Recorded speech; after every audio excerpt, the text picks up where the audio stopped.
But here's my observation. How environmentally friendly can they be?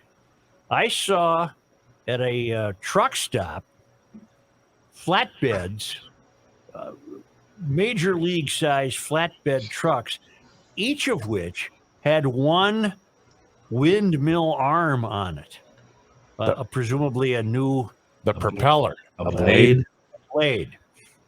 And it was so long. How long was it? That they had to fly the flags off the back of the truck and this and that and the other thing. My point being, you're using up a lot of fossil fuel material To ship. to that, haul a yeah. blade around. Yeah. And then we've also learned, of course, you cannot bury the blades because they degrade Mother's Earth because of the contents of their composition. But these blades, when you see them laying horizontally on a flatbed truck, they're enormous. And just think of the fuel required to move these phony things around. And I don't know who it is that keeps establishing them, but why are they?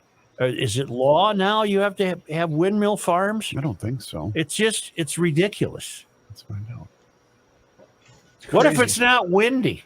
What do you do? It's always windy. No, but it has to isn't be always. very windy. It isn't always windy. In that part of the state and states, it is typically. And they're not aesthetically pleasing. No, they're not. This isn't the Dutch windmill that you see when you're skating on the canals in the dead of winter in Holland. Okay. You know, with the lighthouse picture. type building under it. With the little mill running. Yeah, you see what I mean. You know what I'm talking about. I got it there, Yorga. These things are ugly. They're gargantuan, and they take an incredible amount of fossil fuel energy just to move them around to wherever they're going to be located. I Googled who owns the windmills in Minnesota. Yeah. The answer I received from windpowerengineering.com, the Nobles 2 wind project will supply renewable energy to Minnesota Power through a 20-year power purchase agreement. The project also is an investment for Allete, Allete. It is owned by the Nobles 2 Power partners. That's enough. Okay. Here's the thought I had. I glimpsed the future. Okay. And this green revolution has nothing to do with the environment. It has to do with reshaping the way we live in capitalism.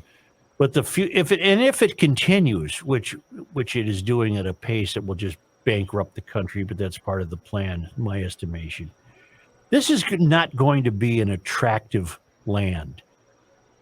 It's going to be full of windmills and solar farms. We're going to be our green bounty is going to be decimated. Mm-hmm. By green, I mean the color of our earth. You're going to see nothing but solar farms and windmills. And I don't know what will be on the road if we even have roads.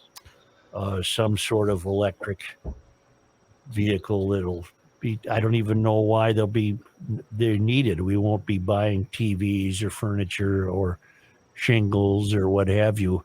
The future of the U.S., based on just these dark thoughts I had while traveling, is going to be bleak. It's not going to be lovely. This is a lovely, lovely planet. It's a lovely, lovely, lovely country. And bit by bit, the loveliness is being usurped by windmill blades and solar farms. Although I must say on this journey, I didn't see any solar panels. I was in windmill country, and it's ugly as hell. There's nothing interesting or pretty about it. There are two big items for euphorians to save the environment are unsightly. It's solar panels and windmills. There's nothing beautiful about solar panels, and there's nothing beautiful about a big, huge propeller. I think I said that.